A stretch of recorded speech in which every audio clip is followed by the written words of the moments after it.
Hello, I'm Rhonda Hayes, and I want to share some information with you today about how you could use the Fountains of Pinell Benchmark Assessments Kit to accelerate your readers and some other instructional implications about the benchmark kit. I was reading a blog the other day about the importance of gathering assessment data this year and how it was more critical than any other year that we collect really accurate data. And I was so excited and thankful to know that many of the districts that I work with are using the Fountains of Pinell benchmark kit, because I do believe you'll get the greatest information that you can have on your students. I know it takes a lot of time, but I can assure you it is time well spent. Along the way, while you're working with a child, don't forget to find out what they're interested in, because they say we're only one book away from helping the most reluctant reader become a lover of reading just by finding what they're interested in. So let's dig in. The Fountains of Pinell benchmark system is grounded in the work of Lev Bygotsky. You may have heard of the zone of proximal development that he created, and it kind of goes like this. In the green circle in the core, that's what a child can do independently. And then the purple layer is what the child can do with teacher support, with teacher help, and that would be considered with your benchmark kit, the instructional level. And then with the blue layer, what the child can't do is considered their frustrational level, something that's too hard for them. And so what we want to do is find their zone of proximal development. And we want to stay within that sweet spot when we're teaching. And the closer we can get to the higher levels of that sweet spot without getting into the frustrational level was where they'll accelerate the most. Here's an example from a totally different area than reading that sometimes helps people when they think about things other than reading. If you can get a different scenario in your head, it may help you wrap your head around what it is I'm trying to say about reading. So when I was a little girl, I wanted to learn to play the piano, and my mom played and my grandma played, and so I had a great desire to learn to play. So my mom found a piano teacher, and she gave us a list of books that my mom could purchase at the music store. So we went to buy them, and I vividly remember running to the car and placing the books on top of the car on the dashboard. And that was back when kids were able to sit in the front seat. You didn't have to wear a seat belt, and no car seats and stuff like that. I was about a third grader. So I opened the books on the dashboard, and I remember thinking about all the keys on the keyboard, and I would read the music and I would play the notes. Every single song in the book I had played before we even got home. And so then as soon as I got home, I ran to the piano and I actually tried to play for real. And sure enough, I was successful. I was able to play every song. And so that would be an example of I was able to do that independently. And so if my music teacher had not given me some books that were a little bit harder, things that I needed her help with, it would have been a total disservice to me, because if she had had me using the books that I could play in the car on the way home, even before I had one lesson, that would have been my independent level. And so I hope that as you go forward and you're thinking about finding the right levels for your children to instruct them, that this little story would help you just a little bit. Here's my favorite quote from Lev Bygotsky. What a child can do today with assistance, she will be able to do by herself tomorrow. Now, that doesn't mean literally tomorrow, although there are some situations where you might teach a child to do something and they'll be able to do it by themselves tomorrow. But it just means that with teacher support, that instructional zone, that zone of proximal development, if you can stay in that zone and teach a child and not get it too hard and not have it too easy, then they'll be able to do the work tomorrow or in the future by themselves. And so the work that's instructional moves and shifts to becoming independent. So with the benchmark assessment system, it is different than what my understanding is that you have done previously with your DRA. So it's my understanding that when you found the instructional level, that you found their lowest instructional level. And the reason for that is because the purpose of the DRA was really to find their independent level. And so the purpose for the benchmark assessment system is different. The purpose is to find 3 levels. Sure, you want to find their independent level, but you also want to find their instructional level and you want to find their frustrational level. And you need to make sure you understand that the instructional level is their highest level they can read instructionally. And the very next level would be frustrational.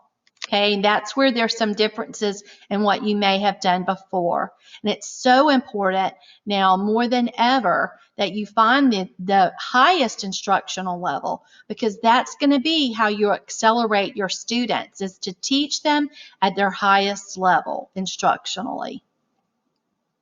Now, going into the assessment, you have to know exactly how many errors the child can make on the book before the book is too hard. And so when you get the book out to hand it to the child, make sure you've read it in advance and then glance down at the number of errors. And I have it for you right here on the slide. You see the red arrow. And then if you forget, though, to look before you hand the book to the child, don't worry, because you can look right on the reading record and it's also there for you on that last page. And so you can see an example there. These two don't match, like the reading record doesn't belong to Exploring Cades. So don't get confused by that. All right, let's do a little scenario just to recap some real important things for you. You want to make sure you have a summary form that you're using to record all of the information, and you need to make sure you're using that word test, because the word test will help you quickly find a place to start. And the idea is that you start on a level that's easy, not too hard, okay? So let's walk through this scenario I have on the slide. If a child were to start on level C based upon the word test, and if they were to read at 100% accuracy and their comprehension was at 100% accuracy, then the teacher would need to decide, do I let this child read the next book, the level D book, or should I skip to the level E? Now, based on what I believe, if a child is reading at 100% accuracy and it sounds really great, their fluency is great, their comprehension is great, I'm probably going to skip level D and then I'll go to level E. So you have to decide what you think is right based upon what the child sounded like and based on what you know about the child's background of experiences. All right, so let's just say the child reads level E at a 94% accuracy and that the comprehension is approaching proficiency. That turns out to be an instructional level. So then the teacher has to know, okay, I can't stop here just because I found that level E is an instructional level, because the teacher has to make sure they know if that's the highest instructional level. And so you can't stop until you find the frustration level.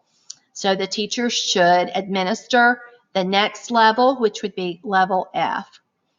Now, the teacher may be wondering, is the child going to be able to read this instructionally, or will this be frustrational? So let's say that the child reads it and the accuracy is at 85% and the comprehension is limited. And so that text level is hard. Because the child read it at 85% accuracy, the teacher really didn't even have to administer the comprehension questions. But if the child perhaps missed the same word multiple times and the teacher knows the child well enough, the teacher could say, okay, I'm going to go ahead and give the child the benefit of the doubt, and I'm going to ask these comprehension questions just to see. That would be perfectly fine. But because this was hard, that assessment period would end for the child. The teacher would have all the information that she needed. So based on that scenario, that child should be reading at levels C and D independently. And it would be fine if the child read some A's and B's too, because I know that a lot of the A and B books are harder than maybe the C books or even the D books, depending on who the publisher is. So instructionally, the teacher should instruct the child at a level E. And if the teacher is teaching with intentionality, then that child should be able to progress pretty quickly and master the skills and strategies needed for the levels to progress. Here's another scenario.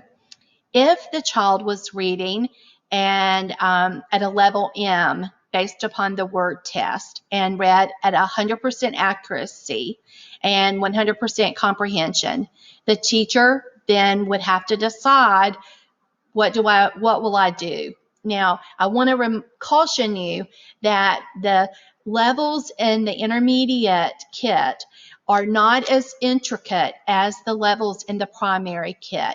The level of complexity is much broader because they don't go through as many levels in those intermediate levels as they do in the lower kit, in the primary kit.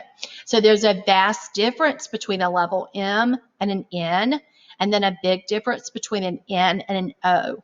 But just for the sake of this example, let's say that the teacher will skip a level and let the child read level O.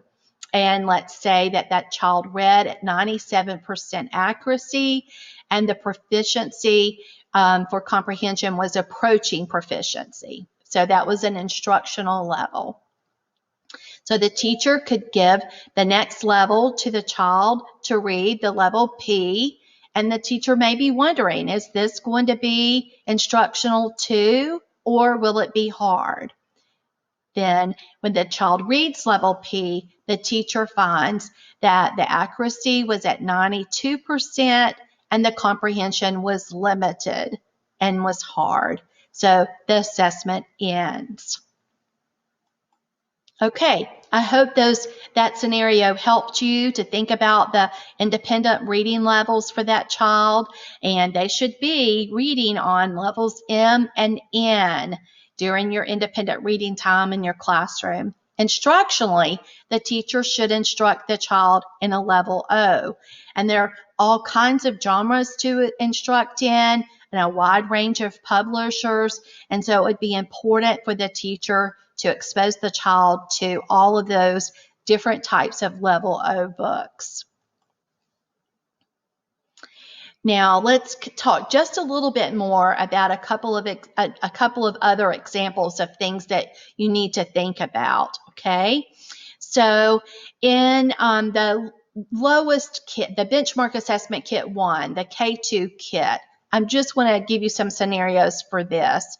So if, let's say, the child was reading independently when you gave the first book and it was very easy, then based on my other example I gave you, I think you realize you should move to a higher level text and you repeat that same process until the student's reading, until you find the hard level.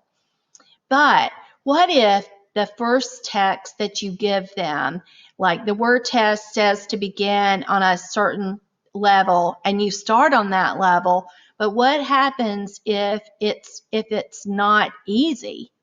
Okay, if you find out that it's hard or that it's instructional, you need to move to a lower level because you want the child to experience an easy level first before they get to an instructional and a hard level. But when you first begin, if the book you get is instructional, then I'd like you to move back to an easier level so they do have a chance to feel good about it. Okay, and the same is true if you begin with if a book that you begin with is too hard, then just back it up until you can get something easy and then go forward until you get the highest instructional level.